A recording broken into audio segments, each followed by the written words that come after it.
Tantor Audio, a division of recorded books, presents Ancient Egypt, A Very Short Introduction, 2nd edition, by Ian Shaw. Narrated by Mike Cooper. Preface. One way of understanding an ancient culture is to immerse ourselves in the surviving evidence, and in the case of Egypt, there is obviously no shortage of such material. From coffins, tombs, painted temples, myths and prayers, through to some of the humble domestic paraphernalia of day-to-day life. But if we're seeking to gain real insights into the past, we need to know how all of these aspects of ancient Egyptian culture were discovered and documented, and, in the case of objects, frequently removed from their original contexts. We also need to see how our views of them have been coloured, not only by the long procession of scholars who have found and interpreted the places, objects and texts, but also by modern attempts to transform all this intriguing stuff into art, fiction, documentaries and entertainment. This very short introduction to ancient Egypt therefore seeks insights from Egyptology and occasionally pseudo-Egyptology as a way of accessing the elusive nature of ancient Egypt itself. Ancient Egyptian culture, as a well-defined phenomenon expressed in highly distinctive physical forms and speaking to us in various ways through a unique set of scripts, has a kind of poignant, visible endpoint. In the temple of the goddess Isis on the island of Philae, a few miles to the south of the city of Aswan, one wall bears a brief hieroglyphic inscription. Its significance is not in its content or meaning, but purely in its date. It was written on the 24th of August, AD 394, making this the last recorded day on which we definitely know that the hieroglyphic script was used. The language of ancient Egypt survived considerably longer. Philae Temple also contains the last graffiti in the more cursive Demotic script, dating to the 2nd of December AD 452, and in a sense it still exists in fossilized form in the liturgical texts of the modern Coptic Church. Nevertheless, it was around the end of the 4th century AD that the knowledge and use of hieroglyphs effectively vanished. Until the decipherment of hieroglyphs by Jean-François Champollion in 1822, the written world of the Egyptians remained hidden, and scholars were almost entirely reliant on the accounts left by Greek and Roman authors or the sections of the Bible story in which Egypt features. Classical and biblical images of Egypt therefore dominated the emerging subject of Egyptology until almost the end of the 19th century.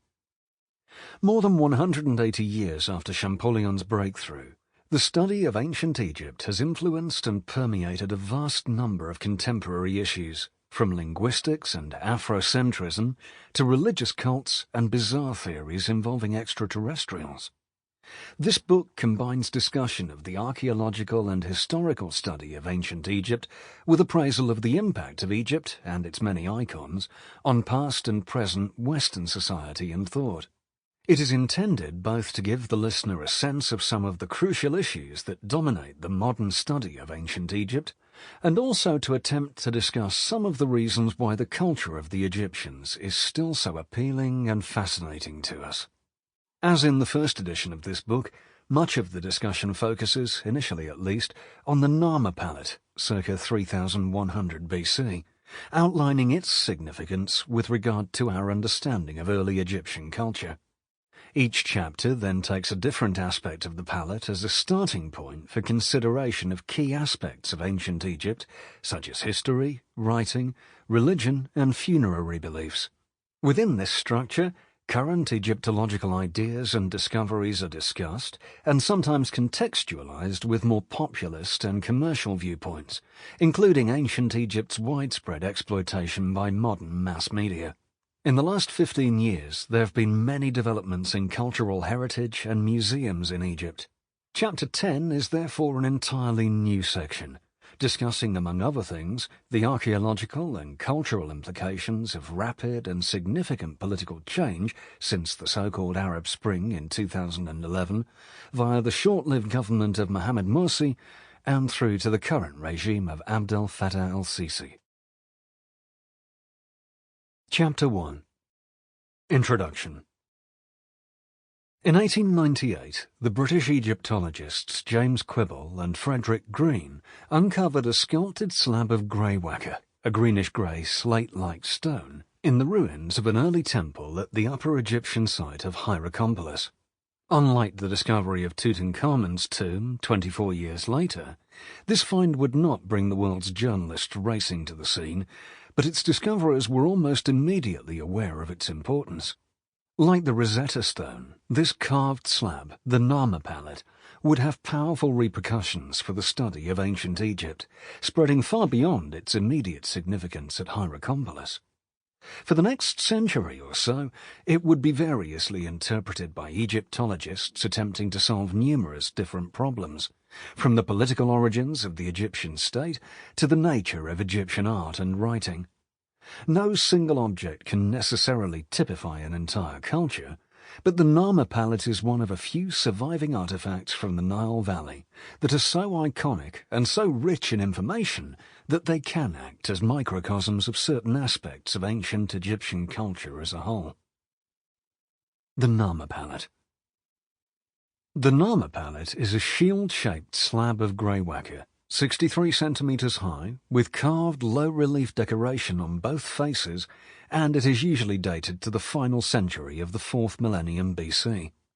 On the front, there is a depiction of intertwined long-necked lions, serpopards, held on leashes by two bearded men. Symmetrical pairs of tamed beasts, such as these, seem to be adapted from early Mesopotamian, perhaps Elamite iconography. In an Egyptian context, however, they may specifically represent the enforced unification of the two halves of the country, which is a theme in Egyptian art and texts throughout the pharaonic period. The circle, formed by the entwining necks of the serpopards, ingeniously creates the depression or saucer in which pigments for eye paint might have been crushed, the original purpose of these palettes. But it's unclear whether such significant ceremonial artifacts as the Nama palette were ever actually used for this function. Highly charged ritual objects such as these perhaps transcended the supposed function of the thing itself, as they took on the role of offerings dedicated to the Hierakonpolis temple. On other ceremonial palettes of similar type, the circular depression can have the unwanted effect of interrupting the smooth flow of the scenes depicted. Compare, for instance, the two-dog palette, also excavated by Quibble and Green at Hierakonpolis, where there are once again two long-necked lions on the front, but the depression simply sits between the necks rather than being created by them, or the battlefield palette, where the depression interrupts a row of captives.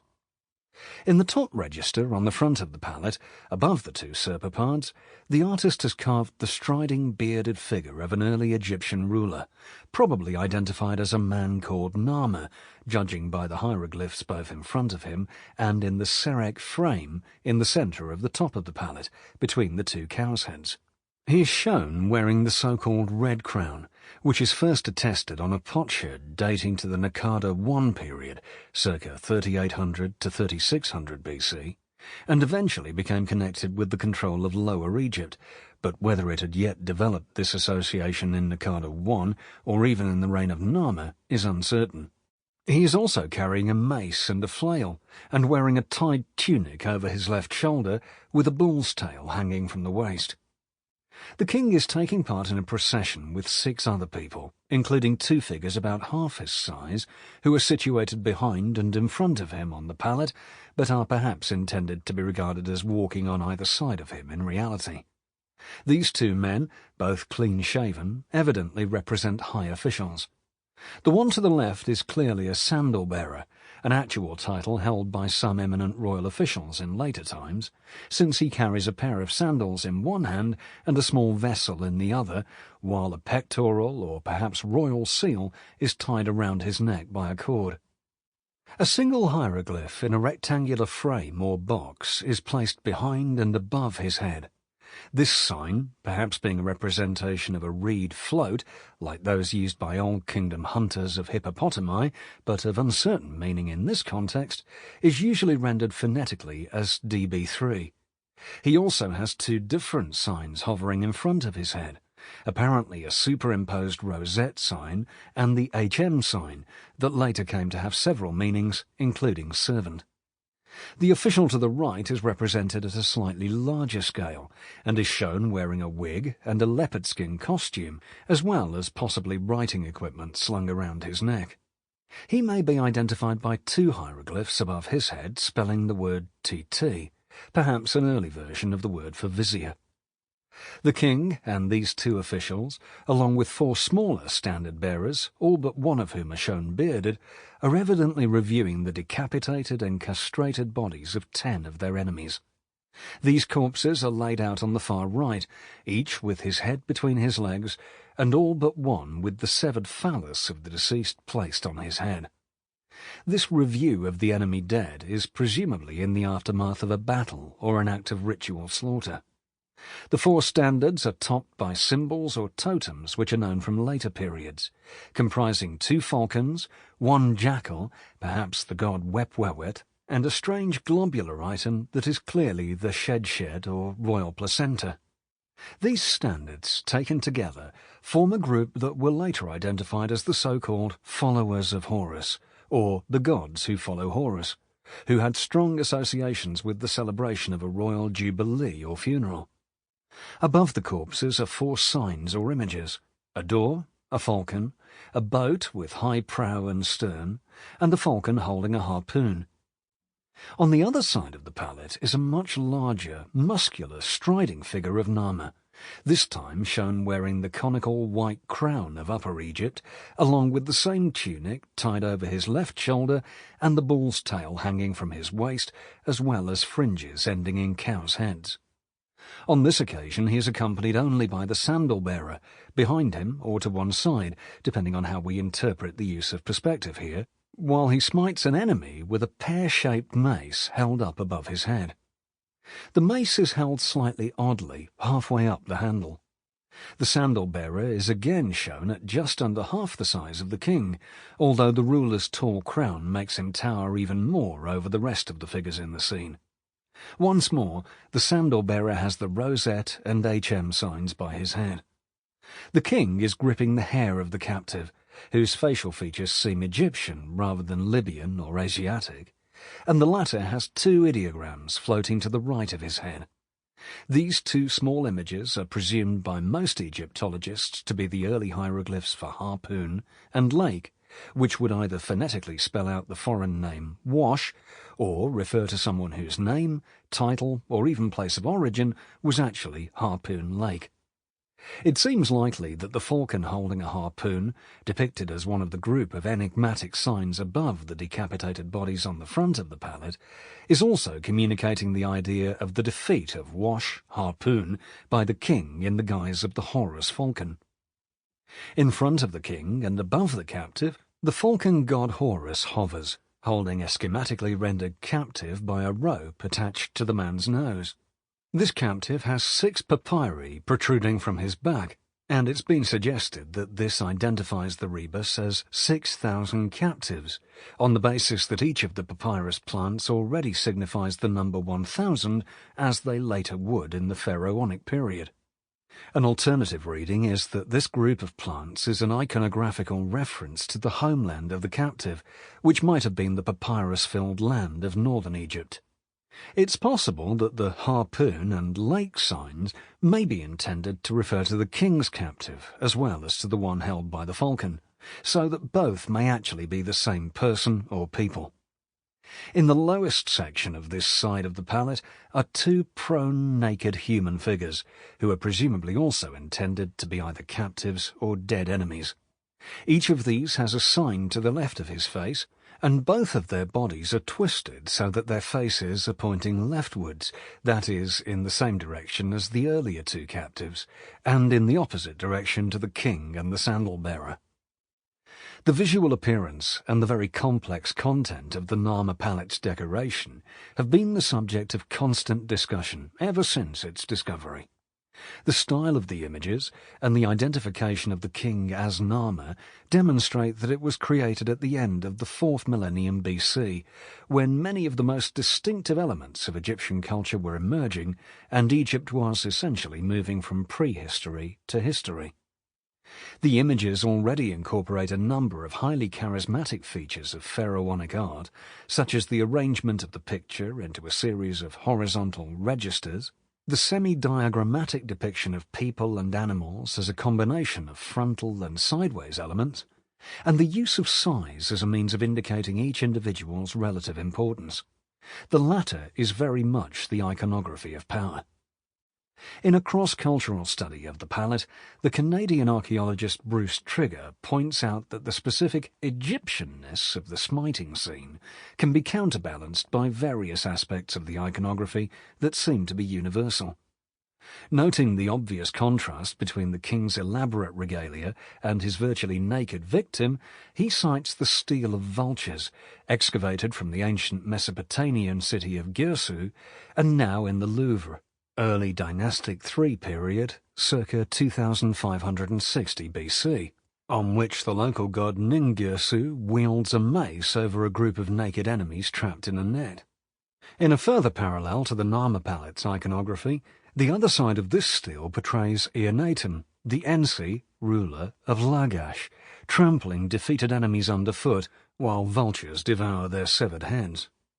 Trigger also makes a fascinating comparison with a Maya scene on a carved lintel from Yaxchilan, showing a ruler called Bird Jaguar capturing 2 of his enemies, around AD 755.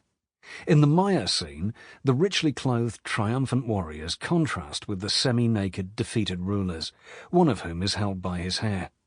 As Trigger concludes, although the scene on the Narmer palette does not necessarily depict the capture in battle of an adversary, the psychological affinities between these two representations are very close, notwithstanding their having evolved wholly independently of one another in different hemispheres and far removed in time.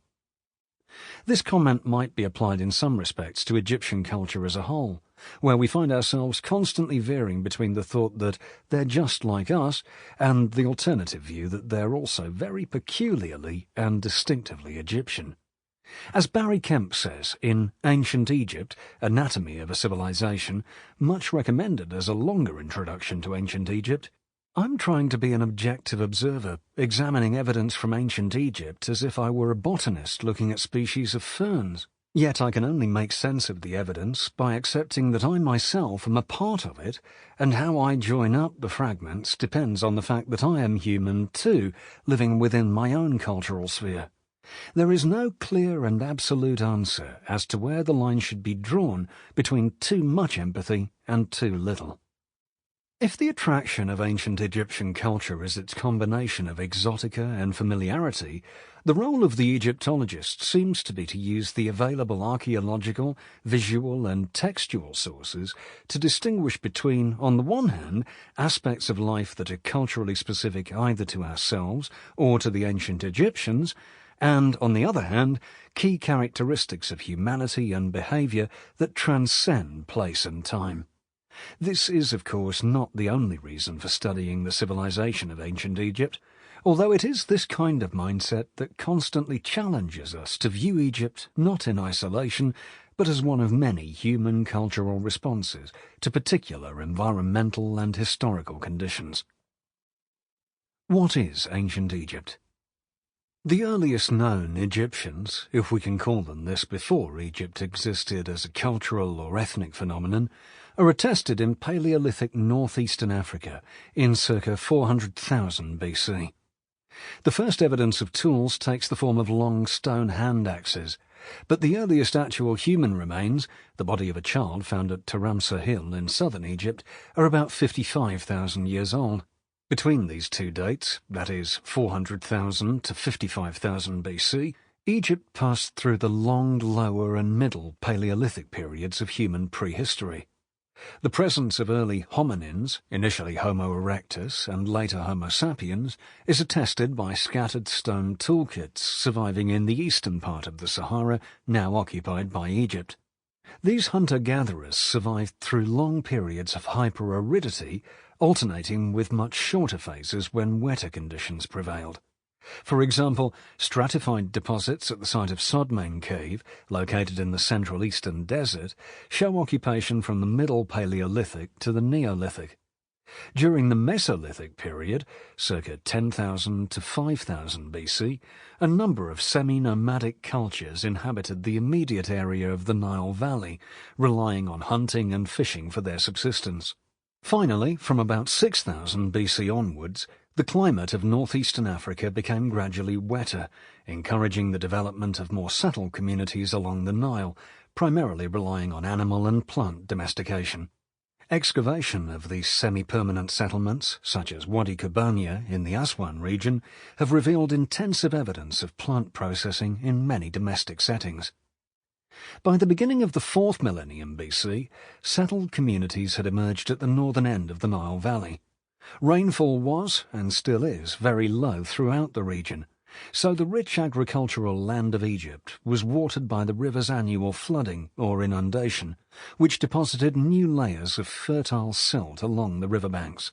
The strips of cultivated land vary in thickness on either side as the river meanders northwards. The River Nile, stretching from its sources in eastern and central Africa down to the Mediterranean coast, is therefore the single most important element in the geography of Egypt. Egyptologists tend to divide the country into two sections, largely derived from textual sources.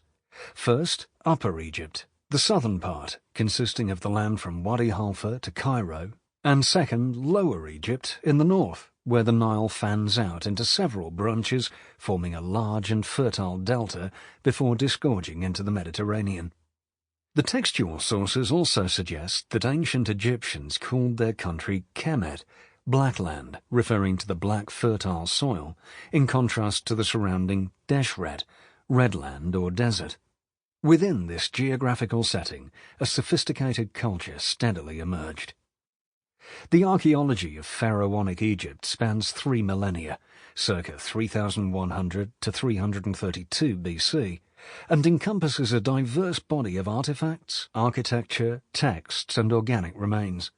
Museums throughout the world contain millions of Egyptian antiquities, and even a greater number of remains are still in situ in the Nile Valley and the Delta, ranging from temples, tombs, and cities to remote rock inscriptions carved on crags in the Libyan Desert, the Eastern Desert, or the Sinai Peninsula. 3 principal factors have facilitated the survival of an unusual wealth of detail concerning pharaonic Egypt.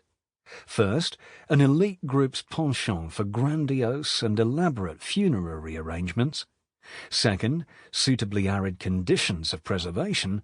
And finally, the use of writing on a wide variety of media. The history of the rediscovery of ancient Egypt is in many respects the same as that of any other early civilization, in that centuries of ignorance and plundering were gradually replaced by the more enlightened approaches of late 19th century and 20th century scholars. Within this broad trend, however, various specific aspects of the study of ancient Egypt, such as epigraphy, excavation, philology, and anthropology, have progressed at very different rates. Greek and Roman views of Egypt. The first people from outside Egypt to show interest in studying the Egyptians as a unique and fascinating anthropological phenomenon were the ancient Greeks. Although archaeological evidence in Egypt and elsewhere shows that there were commercial contacts between Egyptians and Greeks from at least the late 3rd millennium BC, it was the recruitment of large numbers of Greek mercenary soldiers by the 26th dynasty ruler Psamtik I in the 7th century BC that probably marked the beginning of full-scale contact between the two civilizations.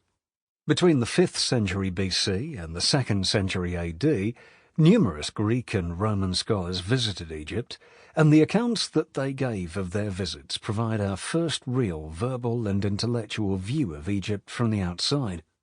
Sadly, however, the works of many ancient writers on Egypt have not survived.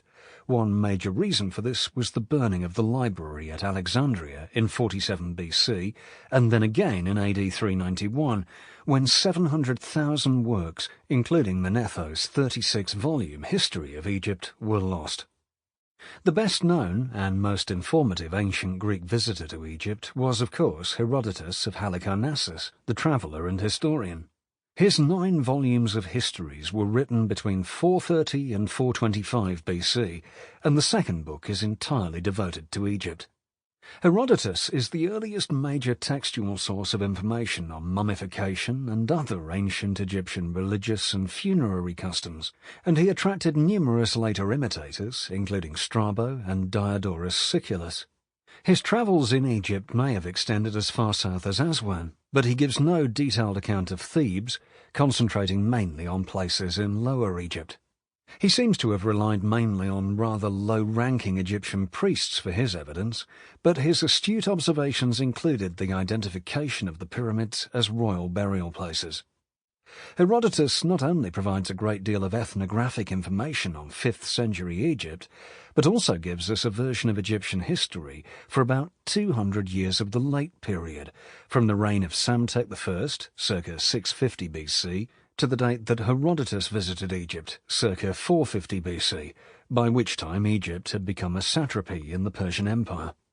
Occasionally, archaeological work has shown Herodotus' descriptions to be surprisingly accurate, as in the case of Tel Basta, the site of the temple and town of Bubastis in the eastern Nile Delta, about 80 kilometres to the northeast of Cairo.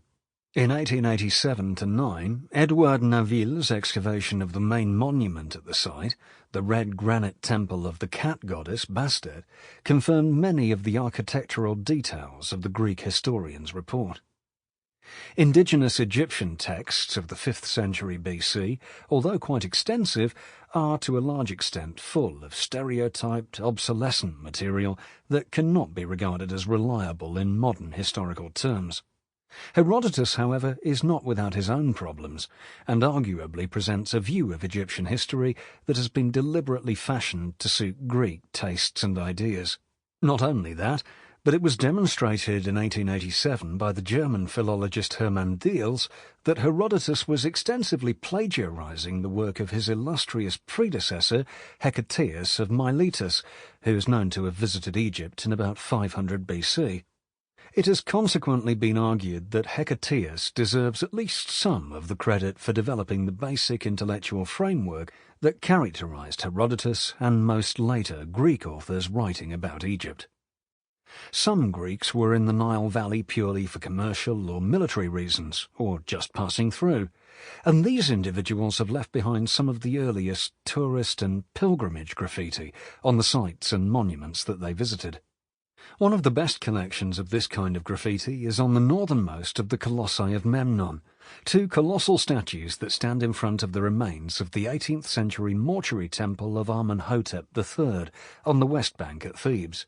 The Greeks knew the statue as the vocal Memnon, interpreting the unusual whistling noise it made each morning as the Homeric character Memnon singing to his mother Eos, goddess of the dawn. Even in the remote 19th dynasty temples of Ramesses II down at Abu Simbel in Nubia, there are graffiti left by Carian, Greek and Phoenician soldiers who formed part of Psamtik II's expedition against the Kushites in the early 6th century BC. The Greek historian Strabo, who spent several years at Alexandria in the late 1st century BC, discusses several of the Theban monuments, including the Colossi and the New Kingdom rock tombs. Although not generally as informative as the work of Herodotus, and considerably more prone to patronizing remarks concerning Egyptian culture, Strabo's geography is nevertheless a valuable record of Egypt in the 1st century BC. Herodotus and his successors provide us with information about Egypt in the late period and Greco-Roman times, but they also help to give us a sense of the intellectual and spiritual concerns of Egyptians.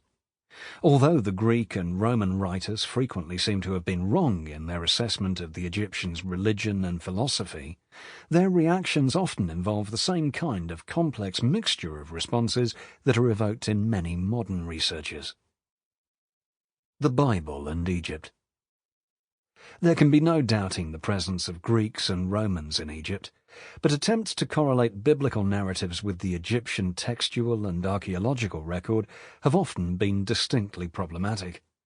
Most scholars' efforts to assign precise dates to biblical episodes involving Egypt tend to be thwarted by the uncertainty of the chronological background of the Old Testament. It also seems likely that many events of great significance to the Israelites cannot be assumed to have had the same importance for the ancient Egyptians. Therefore, there is no guarantee of any independent Egyptian record having been made, let alone being one of the very small proportion of texts that have actually survived. Sample complete. Ready to continue?